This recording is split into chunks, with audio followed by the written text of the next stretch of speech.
Hey guys, it's Joel, and I wanted to do a book review today of a book called The Origins and History of Consciousness by Erich Fromm.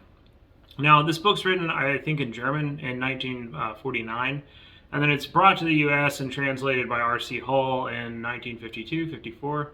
I don't quite remember, but Fromm is interesting. He's a doctor of philosophy, so he has kind of like that outlook. He's bringing more of kind of like a Heideggerian type phenomenology almost to a Jungian type study. And so this book is definitely a Jungian book, but it's examining what is kind of the trajectory of consciousness evolving over time. Like what does that look like in human evolution? And there's a theory going on at this time that a lot of this work is based on that's called recuperation theory. Recapitulation theory. And they would say ontology recapitulates phylogeny as that was one of the scientific sayings. And I mean, that's kind of wordy, but basically what it meant was that they thought at this time that you could take the fetus of an animal, or person, and you could look at the little stages of development that the fetus went through in the egg or in the womb, and that would tell you what the earlier stages in evolution looked like. That if you went back, that was showing you how this thing evolved. And unfortunately, biologically, that isn't true. But Fromm is taking that lens, and then he's applying it to consciousness, the way that we think. And applying that lens to consciousness may not be entirely wrong. He gets some interesting perspective there. And so essentially, like, the methodology of this book is that he says, okay, here are the stages in human child evolution into an adult, and here's kind of how the unconscious is integrated in all of these stages. And so that is what the primitive pre-conscious man went through these stages in order to attain consciousness as an unconscious animal into a conscious man. And there may be a little something to that. I don't buy all of his conclusions. A lot of them are kind of dated. So a lot of the book is mythological scholarship, where he's explaining this is the phase where the child is individuating from the mother, and the child has to accept its own existence, and it has to integrate the unconscious and fight with the mother to reclaim its own, conscious reality. And then these are all of the creation myths of the world, and this is how they represent that phase. That's what mankind is projecting, onto the universe at that point. And he sees, essentially, like a lot of Jungians do, all of the characters in mythology not as a narrative or history, but as pieces of the same psychology, pieces of the same psyche. That these are all unconscious kind of archetypes that are in the same head. And so, when a Jungian looks at myth, they're saying, like, oh, well, the father that wants to overthrow the son is the kind of regressive inherited shadow, and then the princess is the vulnerable child self that is naive and wants to grow. They're seeing them as part of the same psyche, not as kind of a history or a story, but as something that's happening inside of somebody's head that they're projecting onto the world when they create mythology. There's some interesting things in this book. There's a couple points that I like. Fromm's view of what happens evolutionarily to man is that man is an animal that is going about its life, and that animals essentially live in the unconscious. There is no consciousness. So there's an unconscious drive, either internally, as an internal drive, or externally as a perceived, extroverted drive.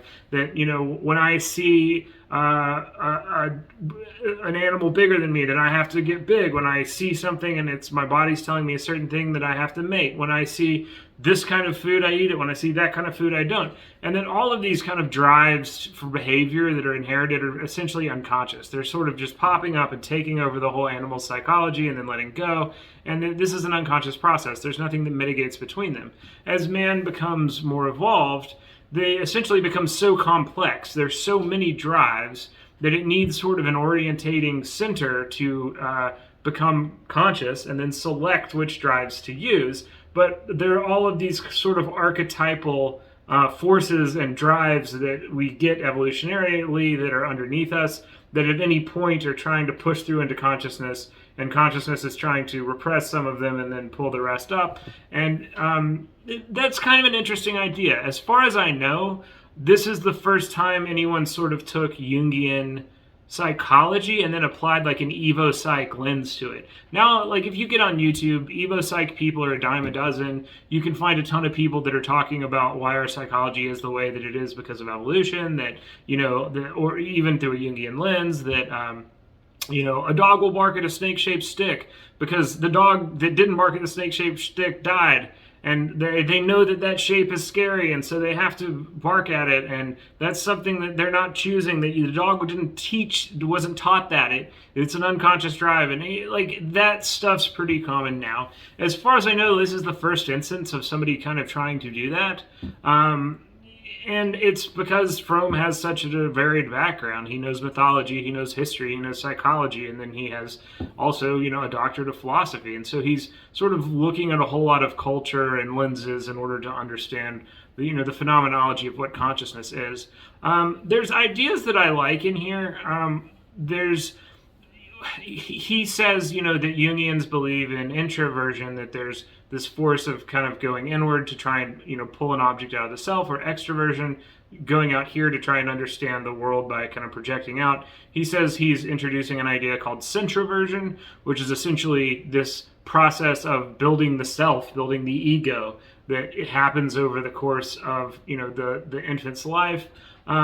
He talks about different types of mythology, that we project different pieces of ourselves onto different the world, and so sometimes that's done with the body, that the arms are the strength, or that the heart is the, you know, emotional soul, and that the brain is the thinking thing. You know, the Egyptians kind of do that with mummification. There's a lot of mythology about dismemberment, people being cut apart, and then they're projecting parts of their psyche on different parts of the body. That's kind of interesting. He also says that people who sort of fail to integrate the ego, integrate these unconscious forces, you know, to really form an ego, are always sort of in a state where they want to dissolve their ego. That's one of these developmental stages.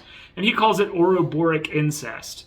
This idea that they want to, the Ouroboros being the snake eating its tail, it's a symbol from alchemy that Jung brings in. It's kind of an old symbol for eternity, or, you know, the cycle of things.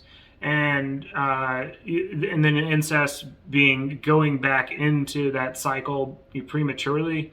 And so, and again, this book is littered with terms that I think are overcomplicated. I think the language of it is like way too sexual and way too Freudian. Some of the assumptions of it kind of are very dated. So, I mean, like Oroboric Incest is just a mouthful that he says all the time, when I think there's probably a simpler way to talk about some of these things.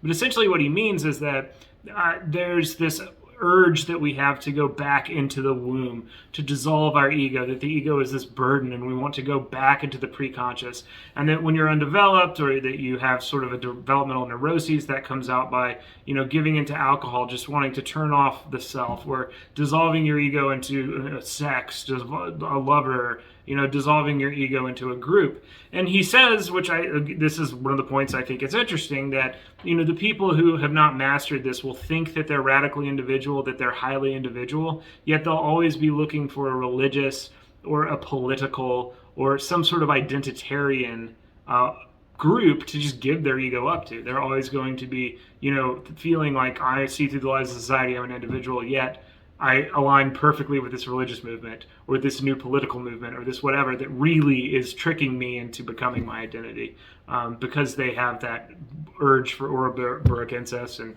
ego dissolution. I think that a lot of that stuff is interesting. Like I like that.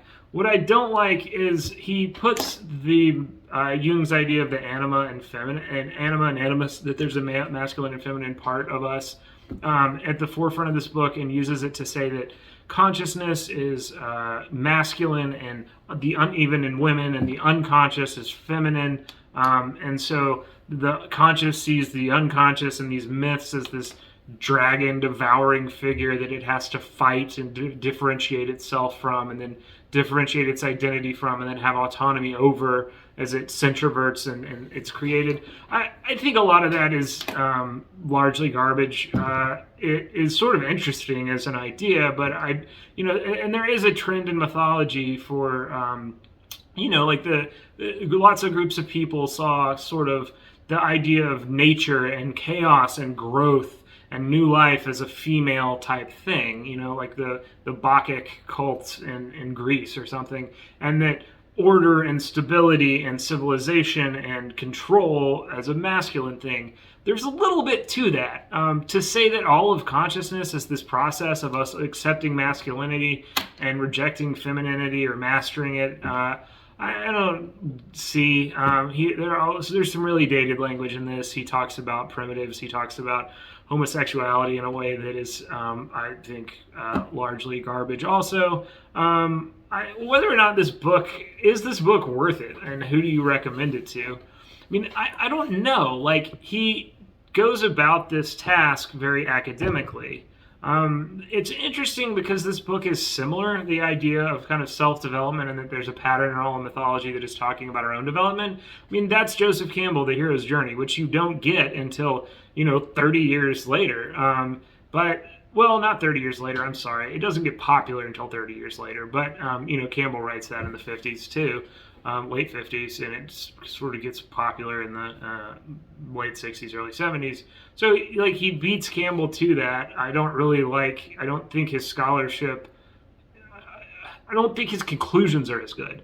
His scholarship is interesting because he goes through a lot of work to document all these mythologies. I kind of wonder who the Jungian academics are for. I think people like Michael Mead, like John Beebe, like Carolyn Pearson, like a lot of those people are incredibly intelligent and also and revolutionary in what they're writing, but they're also kind of underread because their books are way too academic and complicated for normal people, and detail oriented, and they require all this back knowledge that most clinicians don't even have. Most professors of myth and anthropology and stuff don't even have. Because Jungianism kind of integrates so much philosophy and psychology and history and anthropology and cultural and historical, and that's a big ask, for somebody to know all that. I think all those lenses are what makes the Jungian thing a little bit more interesting to me. They kind of get at some interesting stuff, but there's just not a lot of people that can pick up a John Beebe book or a book like this and read it. And then academics that want books like this are not going to be trusting of something that doesn't have an antithesis. It doesn't have there's no counter argument to this. It's not something that you can disprove. It's not really objective. It's just a pretty intuitive, state. His conclusions are intuitive, and so it's not really for them either. If you're just kind of weird like me and you like to read a lot of different things and you're interested in the history of the profession of psychology or this kind of Western philosophy, even though it's probably not right and has been superseded by other stuff, maybe check it out, because there's some interesting things there. Overall, I don't know that it's worth it. There's a lot of other people writing in the same era who are a lot easier to read. I mean, again, I think this book is just like overly Freudian and sexual for no reason in how it's conceptualized and how it's worded. There's a point where he's talking about the creative masturbation that isn't sexual, but the youth is just generating these things for joy and pleasure and discovering its generative property. And it's like, can you just call that creativity? Like, why does masturbation even need to be a part of? But, that's sort of the psychology of the time. You can read people like Karen Horney, Neurosis and Human Growth, that are writing at the same period, and it reads like something written today, even though she actually is a Freudian who's talking about sexuality and sexual projection. It's a lot easier to read, and it's like a lot less, in the woods of making up its own terms and making its own definitions and then requiring you to know all those and put them together. very much a book like that. Again, probably because philosophy does that, and he's a philosophy doctor, so I guess that's something that they are wont to do. I think it's interesting that it's one of the first kind of Evo Psych books that's attempting some understanding of this. I wouldn't recommend it to anybody. I wouldn't recommend it to almost anybody. If you've kind of read everything else, this is maybe the next thing to jump to. And one of the other reasons is I think that I like books that are a little bit more intuitive without the academic stuff. This book that I reviewed before, the Aztec philosophy, he's very much an academic. Like, this book is this long, and a lot of the stuff that's in this book is him saying, well, this is why I think what I think, and this is how I came to that idea, but you're probably, and then there were these digs that back up that idea, and these archaeological findings, but you're probably thinking that that isn't true because of these reasons. Well, here's how I control for that. It's just like, stop. I'm not a professor. Just tell me what you figured out. Just let me figure out if I think your intuition is correct or not. I don't care if this was dug up at, site A. And academic books seem to have more of that. I tend to like people that write a little bit more from the hip. But I guess, if you want to be a college professor, that's not something that you're allowed to do. Maybe that's one of the reasons why I'm not a college professor and I'm doing book reviews on YouTube. But if you have a question, let me know, and I hope that everyone's doing good. If you want more resources, check out the website at gettherapybirmingham.com. Thank you so much, and have a good night.